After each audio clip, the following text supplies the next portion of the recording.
Kenapa kepala negara atau pejabat-pejabat tingginya di Indonesia saat ini tidak berhadapan dengan rakyatnya langsung, seperti halnya yang kita lakukan saat ini? Ya sudah, sekali lagi, Presiden Negeri Sontoloyo ini ya udah, kita turun tangan aja, kita saling mengingatkan sekali lagi.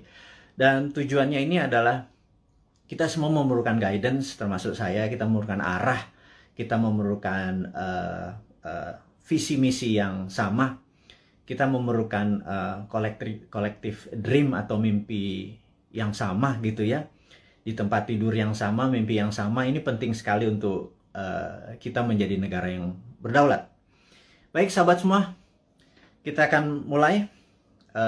Selamat malam, assalamualaikum warahmatullahi wabarakatuh, dimanapun sahabat berada saat ini di negeri tercinta, mulai dari Sabang sampai Merauke. Kita selama beberapa saat ke depan kita akan memberikan banyak informasi-informasi yang mungkin sahabat butuhkan, begitu juga saya gitu ya. Jadi pertama-tama saya ucapkan terima kasih kepada nakes atau tenaga kesehatan dan tenaga medis, para dokter dan rumah sakit yang telah berjuang melawan COVID, melayani pasien yang saat ini udah kapasitasnya 100%.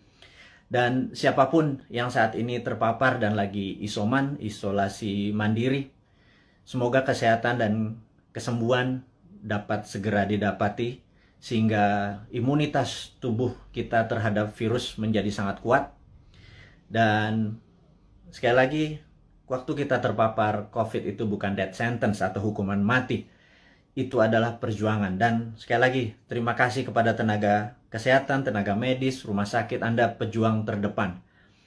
Anda adalah pejuang-pejuang yang membawa bambu runcing yang mengalahkan penjajah itu. Dan saya dari hati yang dalam dan kita kaum New Mind mengucapkan selamat dan terima kasih berkali-kali. Terus semangat, terus semangat. Kami bisa apa? Kami hanya bisa menerapkan protokol kesehatan di manapun kami berada, dan kami mengurangi kegiatan berjumpa dengan banyak orang. Kami taat, dan kita harap hal ini semua bisa terlewati. Kita tahu bahwa saat ini pemerintah lagi berjuang dengan gayanya, dan semua negara juga berjuang dengan gaya masing-masing, tapi ada yang sudah lewat. Ada yang seperti kalau kita nonton Euro Cup kemarin gitu ya, agak sebel juga gitu ya, dimana mereka udah nggak pakai masker, mereka menang bukan sekedar menang dari COVID, tapi juga bola itu menjadi perayaan pelampiasan rasa suka yang setelah 1,5 tahun mungkin semuanya lockdown, dan kita masih berada di rumah dengan PPKM-nya gitu ya. Lebaran 2020 kita taat pada pemerintah untuk tidak pulang kampung, kemudian Lebaran Haji pun kita tidak sholat Id di publik. Mendadak tahun 2021, entah bagaimana, kita juga nggak pulang kampung. Saya juga rindu sekali sama ibu saya, keluarga saya di kampung yang nggak bisa ketemu. Dan kita taat. Kemudian Lebaran Haji ini pun kita nggak bisa keluar lagi. Dalam hati kita cuman berkata, kalau sampai tahun depan Lebaran masih kita nggak bisa pulang kampung, dan Lebaran Haji tahun depan kita tidak bisa berhaji, saya rasa ada masalah dengan bernegara kali ini. Udah kalian itu tidak menghadapi rakyat dengan langsung mengatakan apa yang terjadi. Sudah kita tidak boleh berhaji. Dan ada yang mengatakan nggak boleh berhaji masalah COVID. Rasanya enggak. Banyak yang mengatakan ini jangan-jangan masalah politik. Karena kita negaranya miring ke salah satu kekuatan politik dunia gitu ya, yaitu Tiongkok. Itu kita jujur-jujur aja. Kenapa sih kita nggak menjadi negara yang tidak harus miring ke kiri, nggak harus miring ke kanan, tapi semuanya kita rangkul gitu ya. Dan nyata, ngerangkulnya tuh nyata. Kalau sekarang kan agak miring ke salah satu, sehingga kita tahu Saudi adalah perpanjangannya tangan Amerika, di mana Amerika dengan petrodolarnya atau negara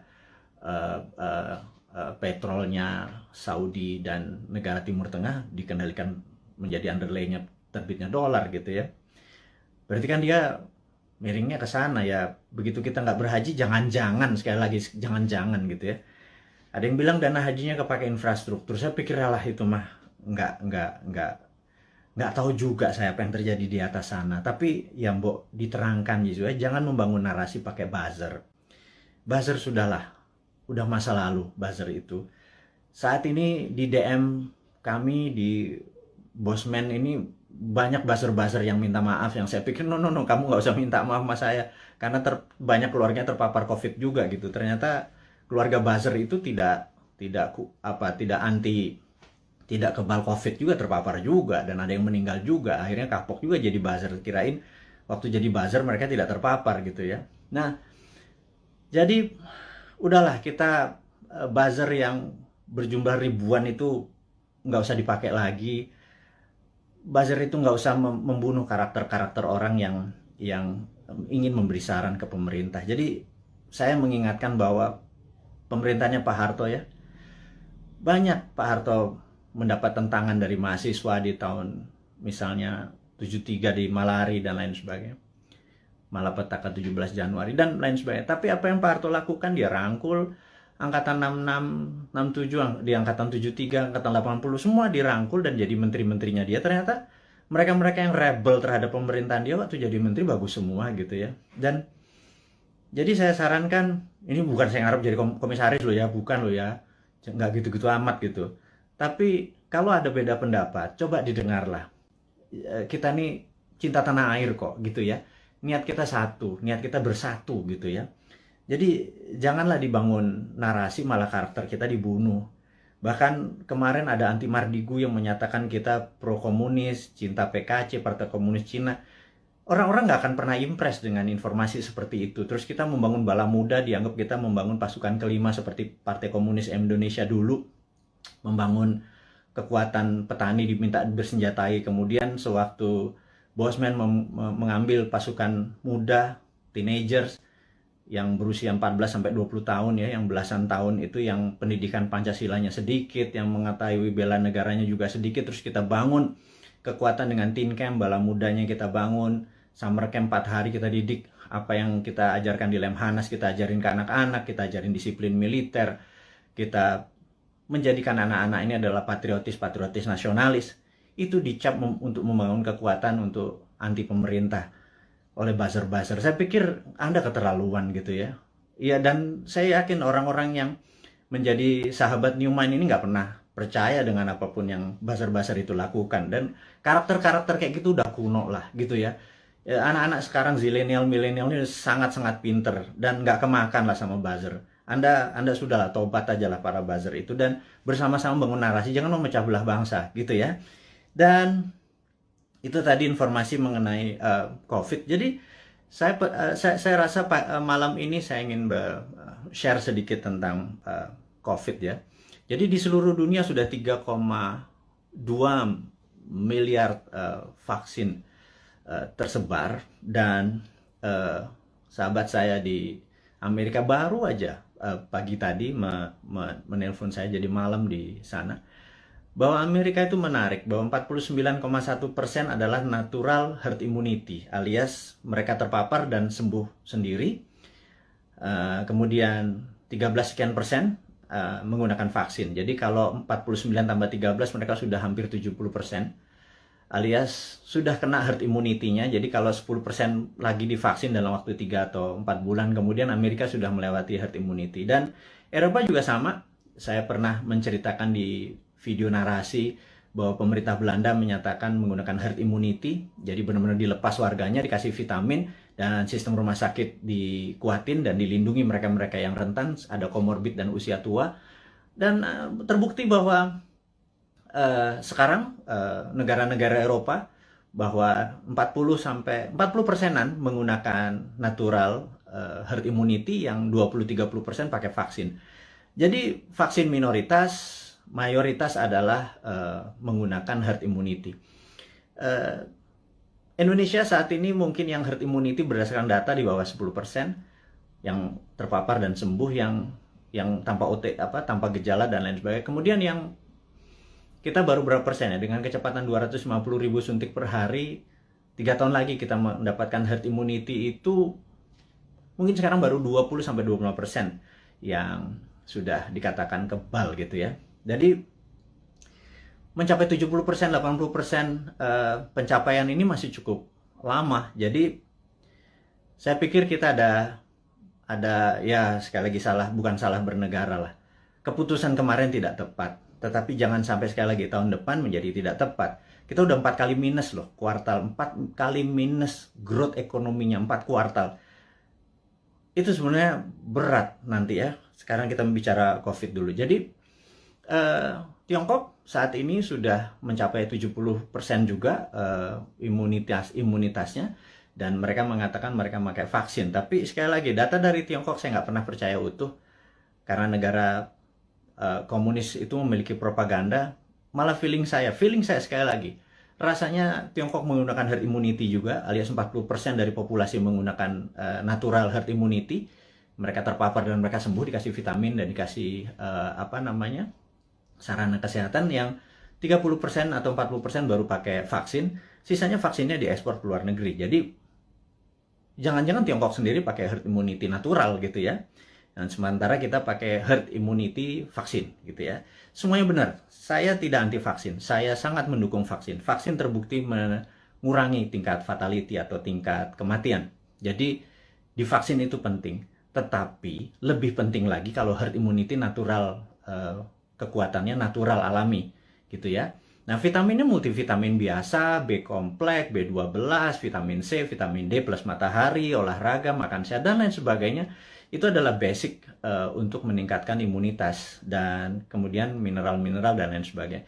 Itu basic sekali dan semua dunia juga tahu, sehingga yang terjadi di negara Tiongkok adalah mereka-mereka yang natural herd immunity-nya. Dan ini ada yang menarik, sampai ada sebuah statement dari Anda kalau suka nonton, denger ya. Jadi kalau IG itu kan tempat pamer, jadi ada pamer kekayaan, pamer perjalanan dipamer-pamerin. Kemudian kalau di TikTok itu beda, generasi TikTok sama generasi IG beda. Kalau di TikTok itu Anda harus sombong gitu. Kalau IG begitu sombong Anda diledekin. Kalau di TikTok Anda harus sombong. Anda di rumahnya punya lift, bilang wah gila rumahnya dia ada lift gitu, dan nggak ada. Bagi anak TikTok tuh biasa aja. Anak TikTok adalah anak zilenial, anak IG adalah anak milenial. Dan mereka ini adalah orang-orang yang well informed atau terinform bagus dengan dunia digital. Dan jadi sekali lagi kembali ke masalah COVID. Jadi Indonesia memilih menggunakan vaksin gitu ya, sementara negara-negara Eropa menggunakan natural herd immunity. Oke, nggak apa-apa. Yang penting sekarang kita adalah menjadi negara yang harus terbebas dan menang dari COVID. Dan saya sangat menyarankan, ini yang saya sangat menyarankan nih, kan kita kan presiden, negara kita adalah Republik Sontoloyo. Jadi Republik Indonesia terkadang kita menyebutnya negara tetangga gitu ya. Jadi kita mengingatkan kepada pejabat saat ini, mbok jangan pakai apa-apa import gitu ya. Satu, masalah COVID ini adalah masalah import gitu ya, dari luar. Kemudian PCR dan antigennya import. Kemudian alat-alat kesehatannya import. Kemudian masker dan protection disinfektan segala macam mayoritas tuh import gitu ya. Kalau ada gelombang ketiga lagi, mudah-mudahan jangan. Masa kita impor terus ya, flight capital, ya miskin lah bernegara ini. Sudah sistem bernegaranya saat ini keuangannya cuma 44% uang beredar dari GDP nasional. Bisa dibayangin Singapura 120% uang beredar dari GDP nasionalnya. Korea Selatan, Jepang. Tapi nggak tahu kenapa kita cuma sepertiganya. Waduh, wahai ibu pejabat yang sering dapat prestasi, mohon dijelaskan lah. Jadi kami ini sering nanya gitu ya. Ya kalau kaum New Mind nanti yang berkuasa, pasti kita bisa 1:120. Jadi kita naikin 3 kali lipat dari uang beredar pada saat ini. Gimana kita bisa maju kalau uang itu ditahan? Yang kedua adalah pajak lah jangan naik terus. Maksud saya begini loh. Kalau Anda ingin misalnya PPH yang naik dari 10% jadi 12 atau berapa itu ya. Kalau Anda dulu kami dapat pendapatan 100 gitu, Anda pajak 10. Oke lah. Kemudian Anda naikin jadi 15, tapi kami dapatannya 80 dan Anda nggak ngikut lagi untuk numbuhin. ya kami juga nggak ikhlas kayaknya ngebayar. Jadi gini lah, kalau memang mau naikin 15%, 20% sekalipun nggak apa-apa. Tapi kalau tahun lalu kami dapat 100, pastikan tahun ini kami dapat 300 gitu. Dengan kebijakan yang Anda mendukung dunia kerja atau dunia UKM. UKM itu paling menderita pada saat ini, entah bagaimana. Nomor satu ya, kalau mau maju, kita semua tahu, rule of thumb-nya untuk maju negara itu sangat sederhana. Yaitu kredit selalu tumbuh di atas 15% setiap tahunnya daripada tahun belakangan. Jadi kalau tahun lalu 100, ya tahun ini 115. Minimum dengan naiknya 15% dari kredit tadi, negara naik 7%. Kalau sekarang jangankan 4%, 5% naik. Jadi kalau growth-nya cuma 2%, malah minus, itu ya wajar karena uang terlalu ketat. Dan apa sih susahnya Anda untuk memprinting money berbasis production gitu loh. Kita udah ingatkan berkali-kali. Dari 2016, Bosman Sontoloyo ini mengingatkan, MMT itu Modern Monetary Theory yang digagas oleh Michael Hudson itu bukan isapan jempol. Kita cuman beda mazhab aja. Anda Keynesian, kita post Keynesian. China pakai sudah dari tahun 89. Amerika pakai dari tahun 71 printing money itu. Terus negara Eropa, negara Jerman pakai semua. Ini untuk menyelesaikan masalah COVID ini ya, Tiongkok pun melakukan printing money saat ini. Dan kok kita malah minjem sih? Aduh, gimana sih? 6.500 triliun loh. Itu bunganya aja udah hampir 3.300 triliun. 300 triliun kalau buat beli obat itu selesai masalahnya, gratis semua, PCR gratis, antigen gratis. Kalau PCR-nya bayar, antigennya bayar, gimana kita mau travel? Terus udah kayak gitu, dengan PPKM kita ini udah taat sama ininya, tapi semuanya bayar gitu ya. Vitamin bayar gitu ya. Terus pajak bayar, terus kita pokok nggak pernah kebayar, negara sibuk bayarin utang, terus nambah utang. Aduh, ini mau mulai dari mana? Kita nih bertanya. Jadi sekali lagi, sahabat semua, kaum New Mind, kita ingin ke depan kita menjadi negara berdaulat. Jadi hari ini yang mau diinformasikan adalah gimana caranya kita di tahun 2045 Indonesia adalah negara superpower. Udah ya, itu adalah tema hari ini. Kenapa kita bilang ada yang penting dari Bosman hari ini mau mengumumkan sesuatu. Yaitu kita ingin tahun 2045 pada saat Indonesia 100 tahun, Indonesia Emas, Indonesia menjadi negara superpower, bukan sekedar negara kaya lagi. Negara superpower. Kita nggak bisa tumbuh hanya 5% atau 7% seperti janji-janji kemarin di dalam kampanye. Nggak bisa. Kita tumbuh harus lebih powerful dari angka-angka itu. Terus bagaimana membuat ini berdaulat gitu ya? Oke, sahabat semua. Saya ada beberapa informasi sebelum kita masuk ke topik ke sana, bahwa kita tahu saat ini negara-negara sudah kena herd immunity-nya dan kita masih belum. Dan penting untuk kita memberi informasi adalah begini. Sahabat, saya mengingatkan kita masuk ke topik berikutnya setelah tadi ini masuk. Jadi beberapa kali kita kalau naikin informasi di IG, toto bisa hilang gitu ya. Kemudian di sosmed yang lain seperti YouTube, channel kita sering di warning, sering diperingati dan hilang. Di Facebook, jadi kita udah berapa kali hilang, terus 7 kali kita diperingati Facebook, IG, Twitter kita hilang, terus YouTube kita pernah hilang gitu ya. Dan ternyata saya baru memahami setelah algoritma teman-teman melihat dan dilaporkan, ternyata cara menghilangkannya gampang. Begitu mereka tidak ingin video atau tulisan segala macam itu, sekelompok buzzer adalah menginformasikan, melaporkan bahwa ada unsur porno, ada unsur dan lain sebagainya, sehingga pemilik sosial media yang tidak bisa berbahasa Indonesia itu pokoknya dapat laporan, terus mereka kasih peringatan kita gitu ya. Agaknya ide-ide kita ini sudah mulai menakutkan baik globalis di internasional ataupun pemikiran bernegara. Padahal kita tidak berniat untuk revolusi, berkudeta. Kita ingin negara kita utuh dan kita ingin negara kita menjadi negara berdaulat di 2045. Kita tidak tergantung pada negara asing gitu ya. Yang kita tanyakan misalnya pada saat kita taat tapi TKA asing masuk. Anda datang deh jam 12 malam, jam 2 malam ke Soekarno-Hatta ya, pakai masker ya, sama disinfektan. Anda bisa lihat ada 300 orang, 500 orang, terus mereka nggak ada karantina. Pertanyaan sederhana, kenapa nggak dikarantina sih? Gitu aja. Segitu kuatnya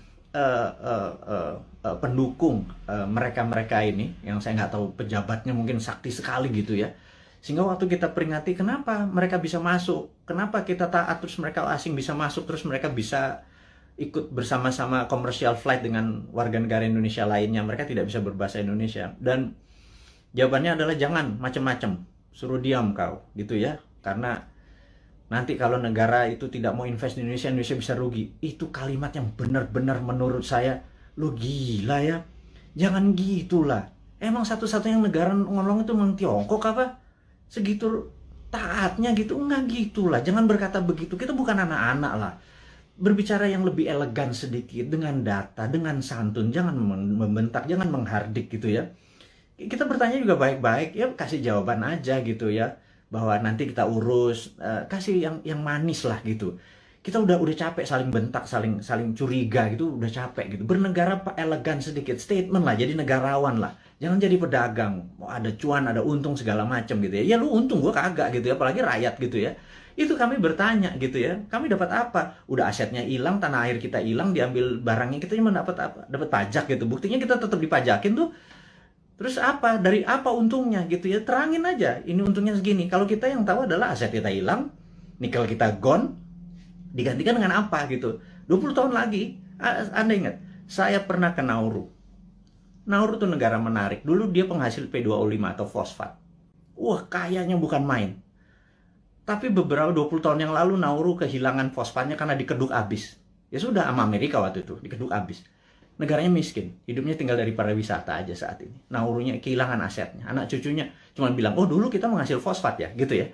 Jangan sampai anak cucu kita bilang, Eyang, dulu Indonesia menghasil nikel ya? Nikelnya di mana ya? Tahu. Kita dapat apa waktu nikel itu dijual? Nggak dapat apa-apa. Kita dapat virus, gitu ya.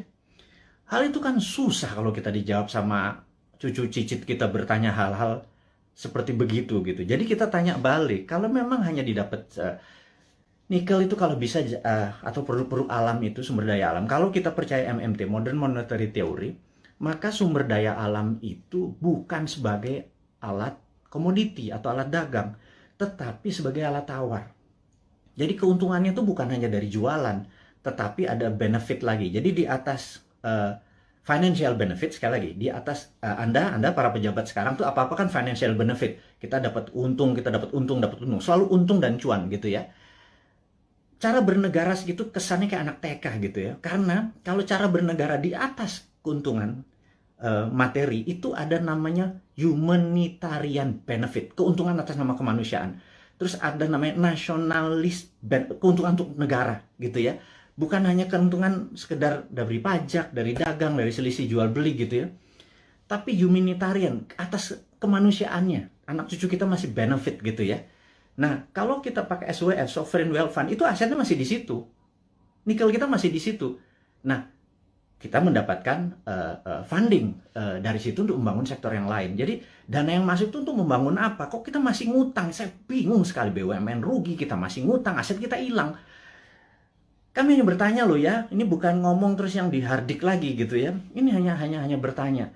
Kami ini gelisah, Pak. Kami ini ingin menjadi negara berdaulat.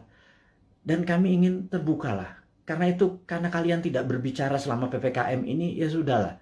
Kami aja lah yang muda-muda ini, yang punya ide new mind ini yang berbicara. Terus oposisi juga nggak bicara juga. Kalaupun mereka bicara juga nggak ada solusinya. Beda kalau new mind itu selain berbicara, mengkritik, ada solusi-solusinya. Itulah membuktikan bahwa kita ini NKRI garis lucu. Bukan garis lurus lagi gitu. Di atas lurus itu lucu gitu ya. Karena semuanya jadi seru, jadi lucu, jadi fun gitu. Baik.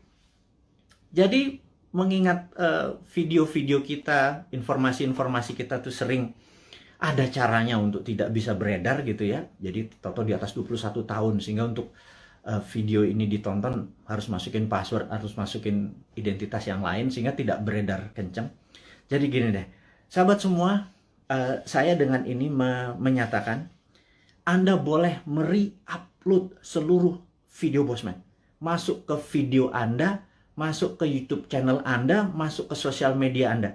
Kalau Anda dapat AdSense, dapat uang dari iklan yang masuk, ambillah semua itu untuk Anda. Saya tahu ada sekarang ini udah puluhan saat ini yang menggunakan video-video Bosman masuk ke video mereka. Nggak masalah. Jadi bukannya kita bilang, lu pakai nama gue, pakai produk gue. Nggak ada. Karena di sini bukan uang yang kita harapkan dari kepentingan-kepentingan video-video tadi. Video tadi adalah untuk kesadaran bernegara. Jadi saat ini video Bosman hanya ditonton 1 juta viewer per hari. Dengan Anda, sahabat semua, ada 9.000 saat ini. Kalau Anda share atau upload satu aja, apalagi semuanya ya, ada 600, sudah hampir 600 itu. Dan Anda dapat financial benefit. Saya tahu, banyak sekali ada yang pernah lapor ke saya, terima kasih Pak, saya dapat 17 juta komisi fee dari AdSense YouTube bulan ini, dari video-video Bapak. Saya bilang, ambil lah, saya bilang kayak gitu. Itu Anda semua bisa benefit dari itu semua. Tapi poinnya adalah, jika suatu hari YouTube channelnya Bosman dan itu Bosman di drop atau di block atau di take down atau diapain lah, terserah. Misi-misi kita tetap tercapai. Sekali lagi, ini bukan masalah uang. Ini adalah masalah bagaimana mengedukasi supaya tahun 2024, pada saat Old Mind ini sudah di masa ujung pemerintahannya, kita bisa, ide kita diterima.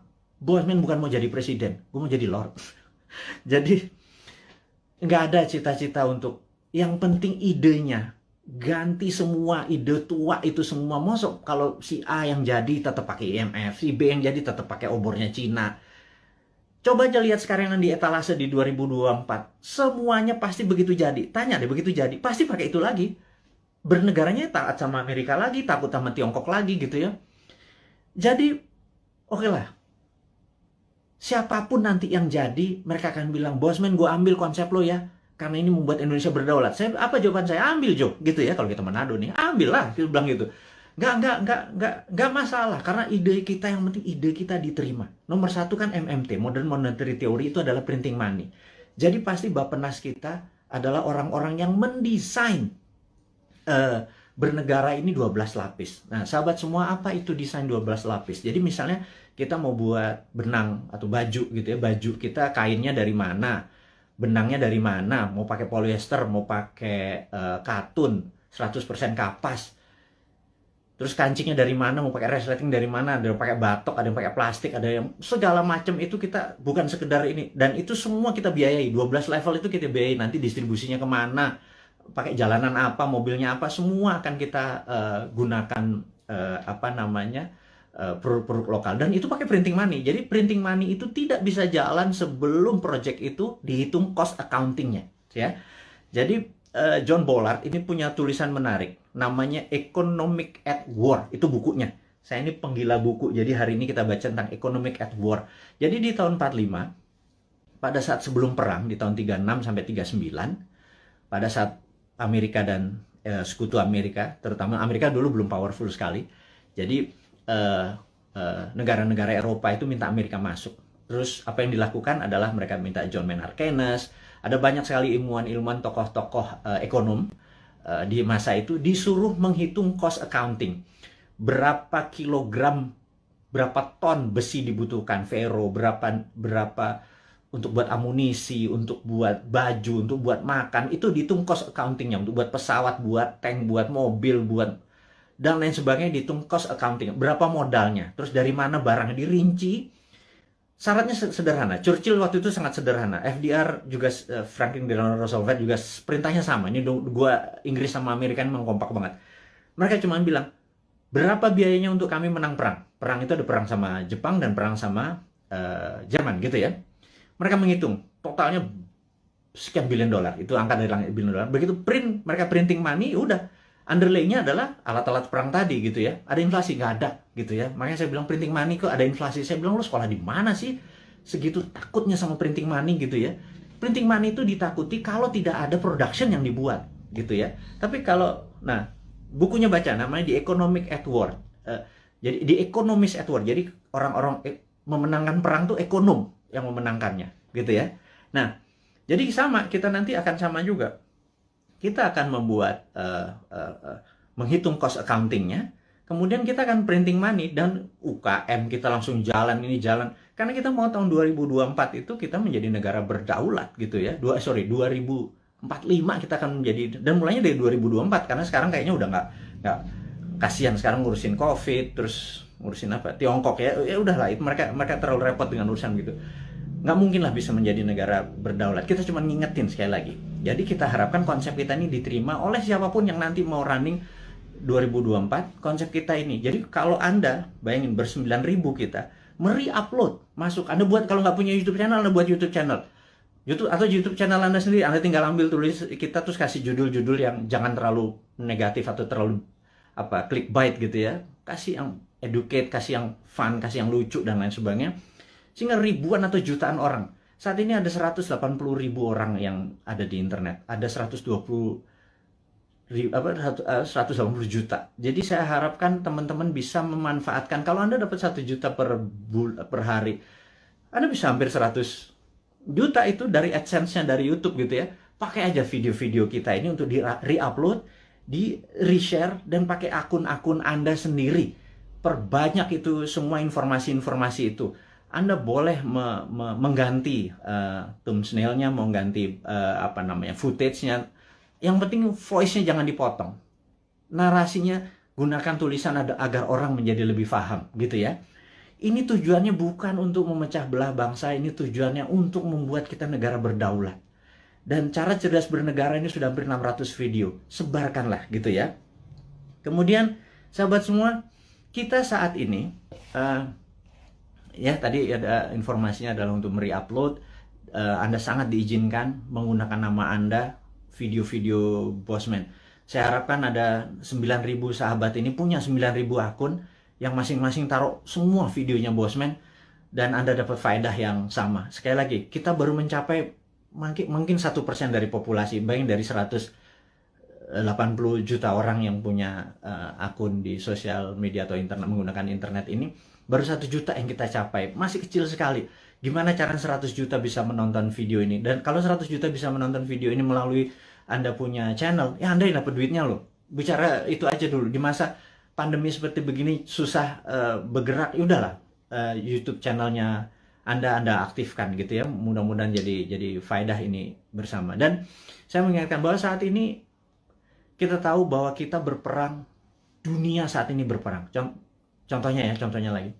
Bisa dibayangkan bahwa di dunia yang Perang Dunia Pertama, yaitu tahun 1914 sampai 1918, 4 tahun. Itu Perang Dunia 1. Kemudian Perang Dunia Kedua 40 sampai 45, 5 tahun. Dan kita tahu 2016 waktu Trump menyatakan menjadi presiden, 2017 Trump declare war ke Tiongkok. Tapi bukan world war, bukan perang dunia, tetapi adalah economic warfare dengan salah satu strateginya menggunakan trade war, perang dagang. Itu terjadi, dan begitu itu terjadi maka di tahun 2017 sahabat semua ingat, kita mengingatkan dengan waktu itu belum pakai YouTube. Di 2019 kita mengingatkan bahwa everything start with the economic warfare, diakhiri dengan military war gitu ya. Dan di tahun 2020 untuk menjatuhkan Trump, globalis dan Demokrat Amerika menggunakan tool yang namanya biological warfare, yang namanya COVID, untuk menyerang Amerika. Dan pada saat itu yang disarankan oleh mereka menggunakan masker, tapi Trump punya analisa sendiri bahwa kalau peristiwa dari Spanish flu itu ada 3 gelombang. Jadi gelombang pertama tertinggi, kedua agak rendah, ketiga terendah. Tapi virus pertama tuh paling lemah, kemudian agak kuat, terakhir yang paling kuat gitu ya. Nah, jadi pada saat terlemah ini semua orang terpapar aja supaya tingkat herd immunity-nya tercapai. Dan yang terjadi oleh Trump dilakukan adalah dibebasin aja, toh mereka punya operating sistem dari kesehatannya terbaik di dunia. Dan ternyata terbukti sekarang 49%, 49,1% di Amerika menggunakan herd immunity natural. Dan ini adalah, ya tapi sekali lagi Trump kalah dengan 4 negara bagian yang dalam tanda petik dicurangin katanya. Tapi itu negara Amerika, bukan negara kita. Tapi dia adalah salah satu polisi dunia yang berkepanjangan. Ternyata Biden ini mengambil konsepnya Trump untuk masih berperang juga dengan Tiongkok. Jadi, dan itu adalah perang dunia negara. Kita nggak ikut-ikutan. Tetapi kita di dunia ini perang dengan makhluk yang tidak kelihatan yang namanya virus corona atau COVID gitu ya. Jadi begitu dunia saat ini menjadi satu rasa dan perang bersama, inilah yang menarik. Bahwa kita harusnya sudah menggunakan war mode atau ekonomiknya at war. Jadi ekonomi itu ada 3, economic at normal condition, economic at crisis, dan economic at war. Jadi harusnya bernegara itu pakai economic at war. Sayangnya sekali lagi mereka nggak paham saat ini, old mind yang berkuasa ini nggak paham bahwa ekonomi at war tuh gimana ya gitu ya. Sekali lagi, aduh, itu kadang-kadang kita mengelus dada gitu ya, kok ya beda lagi strateginya, ya nggak pakai ngutang jelasnya gitu ya. Harus berdikari, berdiri di atas kaki negeri, every country for their own, negara ngurusin sendiri. Jadi begitu kita masuk perang dunia, yaitu 2020 kemarin, 2021 saat ini kita masih dalam keadaan perang, dan WHO serta World Bank sudah mengumumkan bahwa perang ini diperkirakan berakhir tahun 2025. Jadi perang ini masih panjang, sahabat semua. Perang ini kan perang besar itu kan ada battle perang, pertempuran kecil gitu ya. Ini masih banyak di Jawa sekarang, di Bali itu masih ada pertempuran kecil. Dan kita harus memenangkan pertempuran itu untuk memenangkan peperangan. Jadi bayangin kalau kita baru selesai tahun 2025. Jadi baru sebagian yang tahun 2022 lepas sebagian, 2023 lepas sebagian, dan lain sebagainya. Nah, kalau melihat kayak gini mood-nya atau apa ya, cara bernegara saat ini tidak juga memahami ini World War III, perang dunia ketiga, karena perang benar, semua negara perang kok masih nggak declare juga sebagai perang dunia. Ini akan berbahaya bernegaranya. Jadi ya udah, kita sebagai kaum Sontoloyo mengingatkan kaum New Mind ini, Presiden Republik Sontoloyo mengingatkan kaum New Mind, sahabat semua, ini adalah war mode gitu ya. Sahabat semua, ini adalah World War III. Sahabat semua, kita harus kompak. Sahabat semua, kita harus membangun kekuatan bersama gitu ya. Sahabat semua, kita nggak usah bergantung pada negara lain. Kita bergantung pada kekuatan tanah air sendiri. Nah, gimana cara bergantung pada tanah air sendiri nih? Nah, ini informasi berikutnya mau diumumkan. Jadi sahabat semua, kalau Anda punya UKM, sekali lagi, Anda punya UKM, Anda perlu dana. Saat ini di Santara ada sekitar 2 triliun dana dengan 280.000 investor receh ya. Sederhana ya, 280 investor tuh anggap masing-masing naruh 10 juta rupiah aja untuk invest di portfolio keuangannya, mau invest di UKM Anda. Jadi kalau 10 juta dikali 280 itu 2,8 triliun. Jadi ada 2 triliun. Sahabat semua, kalau Anda punya UKM, Anda perlu dana.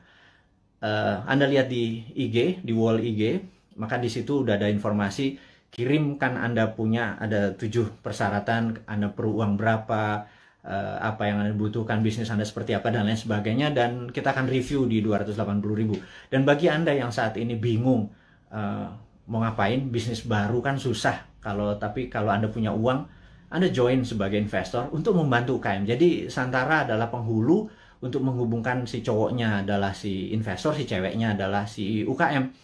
Dan saat ini Santara adalah perusahaan terbesar dan nomor 1 leading di perusahaan urun dana, ECF, Equity Crowdfunding, dan ini adalah kontribusi dan itu adalah kontribusi dari komunitas kita New Mind ini untuk membangun ekonomi Indonesia.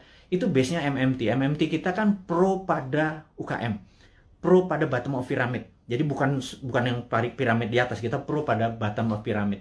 Ini membuktikan bahwa kita bukan cuma konsep doang. Beginilah cara kita bergandengan tangan. Jadi tadi ya, nomor 1 kita re-upload, kemudian re-share apa yang kita punya informasi. Kedua adalah yuk gandengan tangan untuk membangun UKM. Karena UKM ini yang kuat terhadap masalah krisis ekonomi.